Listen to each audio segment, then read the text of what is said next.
आनंद मठ। आनंद मठ और ऋषियों की अनमोल धरोहर को संजोएं।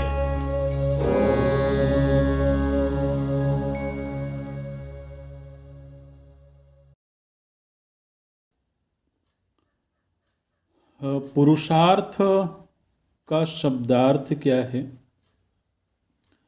पुरुषार्थ कैसे जीवन को दिशा देता है और मुक्ति मोक्ष को कैसे समझे?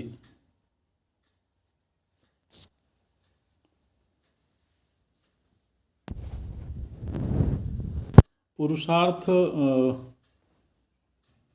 के ऊपर एक पूरा प्रवचन है, आपको शायद YouTube में उपलब्ध होगा कहीं। पुरुषार्थ चतुष्टय से संबंधित एक विस्तृत व्याख्यान है, तो वो आप वहाँ पर देख लीजिएगा। संक्षेप में हम थोड़ा चर्चा करते हैं। पुरुषार्थ मतलब होता है प्राप्तव्य।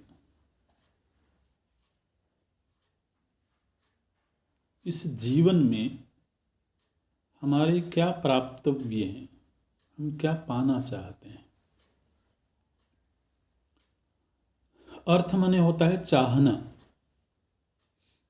इच्छा, और पुरुष माने जीव। पुरुष का अर्थ यहाँ पर स्त्री पुरुष से नहीं है, जीव मात्र से। और जीव में भी मुख्य रूप से मनुष्य। तो मनुष्य जो कुछ भी पाना चाहता है,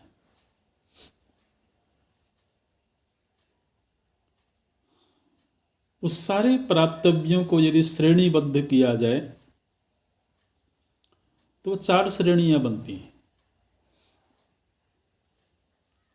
तो उन 4 श्रेणियों को ही पुरुषार्थ चतुष्टय नाम दिया जाता है। 4 तरह के पुरुषार्थ होते हैं, ऐसा कहा जाता है।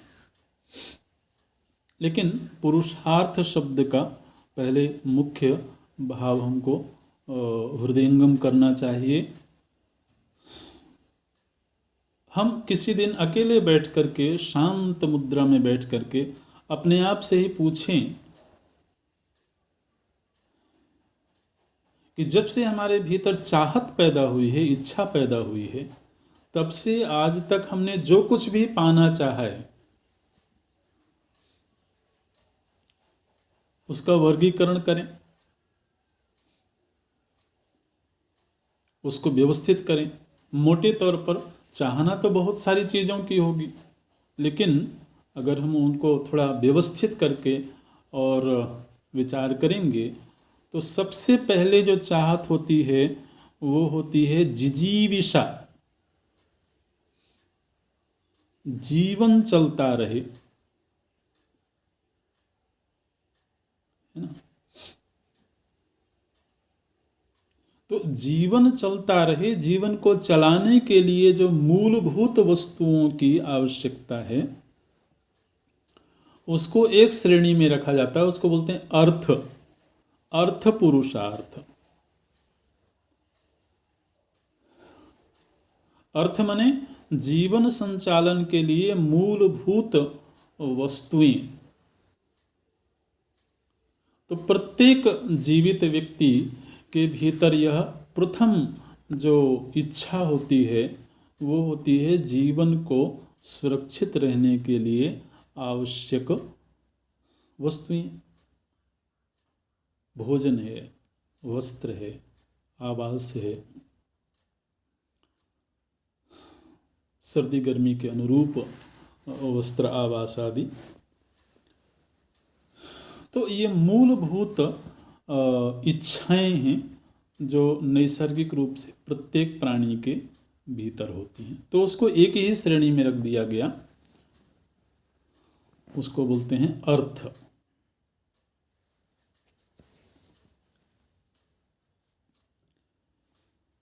अच्छा, फिर जब जीवन सहज रूप में चल रहा है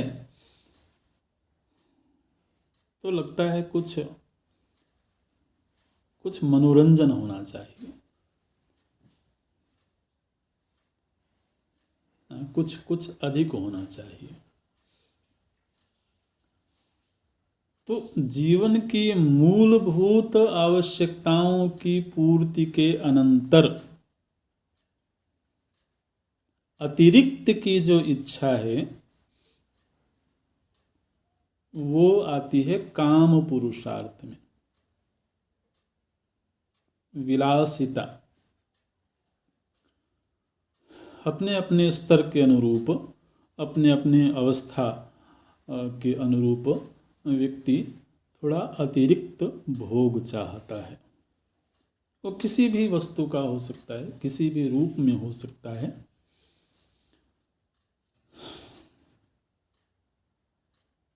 भूख को मिटाने के लिए जब हम रोटी खाते हैं तो वो अर्थ है,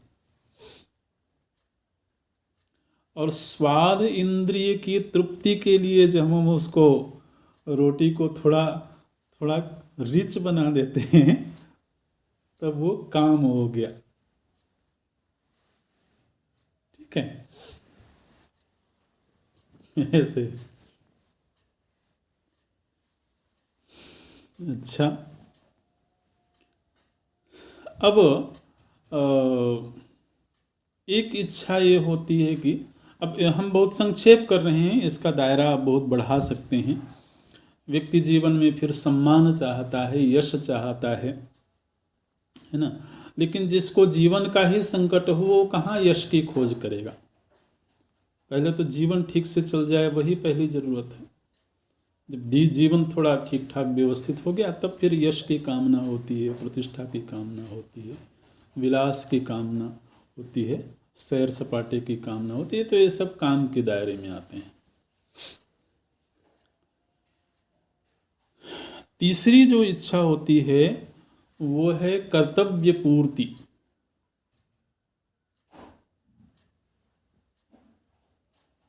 हमारे जीवन में बहुत सारा ऋण है, व्यक्ति का, समाज का। तो इस जीवन से उस ऋण को भी चुकाना चाहिए हमें। तो वो जो इच्छा है वो कर्तव्य पूर्ति के दायरे में आती है। उसको बोलते हैं धर्म, धर्म पुरुषार्थ। अर्थ, काम, धर्म।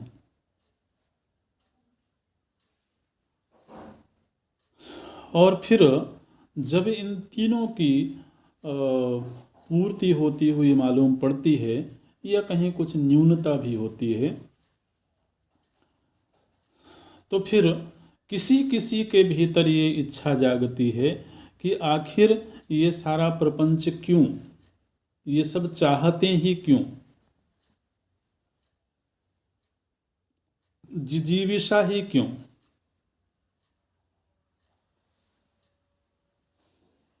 जीने की भी चाहत क्यों है, जीवन में विलासिता भी क्यों है, जीवन में ऋण भी क्यों है, इन ऋणों को पूरा करने का भार भी क्यों है।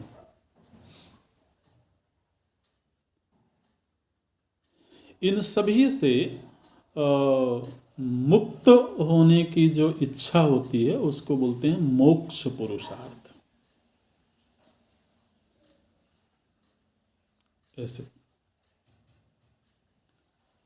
आखिर ये जिजीविषा भी तो हमेशा ही व्यक्ति को परेशान करेगी। विलासिता कभी हमको तृप्ति तक तो नहीं ले जाती है, विलास मिलता भी है और अतृप्ति भी बनी रहती है। एक व्यक्ति 40 वर्ष भी जी करके जीवन समाप्त हो जाता है, 80 वर्ष जी करके भी जीवन समाप्त हो जाता है। तो ये जिजीविषा ही क्यों।